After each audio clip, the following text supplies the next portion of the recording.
Olá, meu nome é Cássia Lívia Gomes Cardoso de Souza. Eu sou aluna da turma 4 da cadeira de Introdução à Física Clássica 2. Então, agora eu vou falar um pouco sobre oscilações forçadas e a ressonância. A oscilação forçada é quando um agente externo obriga a massa a oscilar, mesmo se ligada a um elástico. Então, aqui a gente pode ver essa força externa, né, agindo, e o elástico, que ele tá ligado mesmo assim, a força externa age sobre esse corpo, né. Essa força em questão impõe um ômega e esse x aqui, que é a posição a partir do equilíbrio, é o deslocamento disso. Então, a equação do movimento é definida por m, que é a massa, d ao quadrado de x, d sobre dt é igual a menos kx, a constante, que ainda existe, a constante elástica, mais f de zero cosseno de ômega vezes t. Esse ômega que é a frequência imposta, não a frequência natural do objeto. Sendo assim, a gente também consegue saber, né, que o x, que é essa diferençazinha aqui, é definido por x igual a x0 cosseno de wt, ômega t, mais esse símbolo aqui que significa a fase da onda, para poder completar. Mas algumas contas também não necessitam da fase. A gente também define isso aqui como equação da força, a gente consegue saber tudo a partir dessa teoria aqui. A amplitude da oscilação varia com a frequência, sabe? A oscilação que corresponde a x varia com a frequência. Então, ela vai ser máxima quando a velocidade angular se igualar. Gerando assim o que chamamos de ressonância. A gente chama de ressonância quando essas velocidades angulares se igualam. Qualquer estrutura mecânica tem a sua frequência natural. E a oscilação externa se aproxima por muitas vezes dessa frequência natural. E quando elas se aproximam, há um pico muito grande e elas atingem o seu máximo, e isso pode causar dano à própria estrutura em si. Então, isso não colabora de nenhuma forma com a matéria. Ela pode ser danificada só por se aproximar dessa frequência natural. É tipo porque uma taça quebra e afins. A gente observa isso quando o tom de voz se iguala ou algum ruído se iguala a um vidro e ele estoura. Um exemplo disso. Então, já vou partir para o exercício. Vamos lá, leitura do exercício. Um objeto de 2 kg preso a uma mola oscila sem atrito sujeito a uma força F igual a 3 senos de 2π vezes T. Conhecendo a constante elástica da mola, K igual a 20 Nm por metro, obtenha o período e a amplitude do movimento. Vamos lá. Primeiro, a gente tem que lembrar da lei geral da força externa, que a gente dá para saber por aqui, que pode ser cosseno, mas pode ser seno também, tá? Botando aqui, F é igual a F0, nesse caso eu vou botar seno da frequência vezes T, certo? Aplicando os valores que eles nos dão, fica F igual a 3 seno vezes 2π T, substituindo apenas os valores.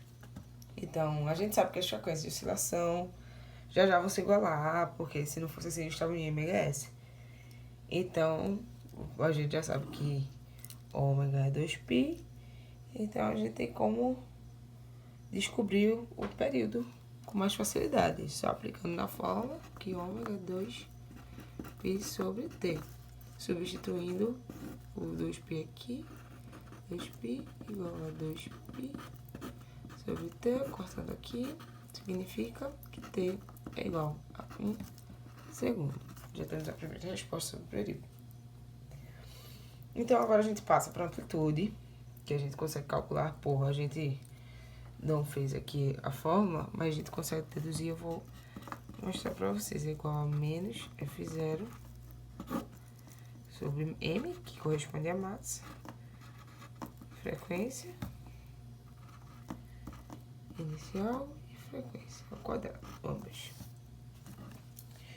A fórmula pra gente descobrir esse W0, que é a única coisa que daqui a gente não tem. A gente quer descobrir A, né? Que é a amplitude óptima, mas daqui, pra corresponder, pra descobrir a amplitude, a única coisa que a gente tem é esse W, tudo isso, esse ômega 0. Então, a gente sabe, pra descobrir, é dessa forma aqui, K, M, tudo isso dentro da raiz. E que a gente tem K e a gente tem M. Substituindo, né? Que K é 20 e M é 2.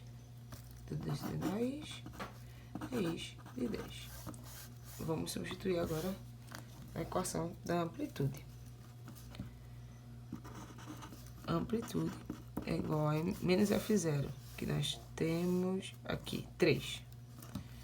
E tá bem exposto na questão. Menos 3 sobre 2 vezes o quadrado da raiz de 10 é 10, né? 10 menos 2π ao quadrado. Botando algumas coisas em evidência, manipulando algumas partes, a gente chega à conclusão de que A é igual a 3/4 de 2π ao quadrado menos 5 elevado a menos 1 metros. Então, agora eu vou dar uma parte bem introdutória mesmo, uma parte só para termos uma noção sobre os tipos de ondas. Introduzir o assunto de ondas que meus companheiros vão dar continuidade. Aqui, como a gente pode ver, bem simples, a gente vai trabalhar com 3 tipos de onda. A onda mecânica, que é o tipo de onda que trabalha com o meio, ela precisa de um meio para se propagar, elas são as ondas mecânicas. Elas obedecem às leis de Newton, elas precisam de meios como o ar, como a água, para poder se propagar. Elas não criam algo por si só para possibilitar sua própria propagação. A gente tem exemplos aqui, tipo o som, vocês só estão me ouvindo porque tem um ar aqui para vocês me ouvirem. E o celular também transmite, né? Tem a onda da corda, que o exemplo tem exemplifica aqui no desenho, e coisas do gênero. As ondas eletromagnéticas já são bem diferentes. Elas não precisam de um meio para se propagar, elas se propagam em qualquer lugar, porque elas se sustentam a partir do campo elétrico e magnético, numa espécie de autossustento. Elas criam um meio para poderem se propagar. E elas são governadas por outras leis, né? Por outras equações, que nesse caso são as equações de Maxwell. E a gente tem exemplos como a luz, o rádio, o raio-x, o ultrassom, o micro-ondas. A gente tem muitas ondas eletromagnéticas no nosso dia a dia. E talvez até por isso que elas existam em maior abundância, por não precisar de meio, não ser tão limitada pelo meio, elas poderem estar em qualquer lugar. E como terceira parte, a gente fala das ondas de matéria, que a gente não ouve tanto assim sobre, mas são as ondas de partículas microscópicas, como átomos, prótons, nêutrons, elétrons. As partes menores da matéria, elas têm ondas de matéria. E elas são governadas pelas equações de Schrödinger, que eu tentei representar aqui o jeito que ele representa o átomo, que é diferente dos modelos atômicos anteriores.